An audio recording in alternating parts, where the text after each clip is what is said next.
Përshëndetje gjithëve. Peshk me perime do përgatisim ditën e sotme. Merremi me përgatitjen e perimeve në fillim.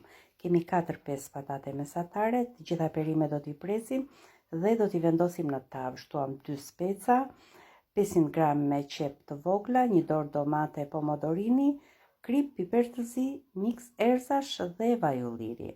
I përzim të gjitha së bashku dhe perimet janë gati.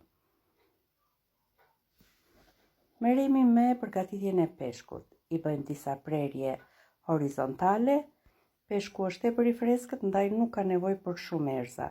I shtojmë thjesht krip dhe piper të zi, e vendosim peshkun mbi perime, duke i shtuar vaj ulliri. Presim 1 limon në feta, e vendosim sipër, 1 filxhan kafeje me ujë, i shtojmë deg rozmarine dhe gjethe dafine. Do ta pikim për 40 minuta në 220 gradë.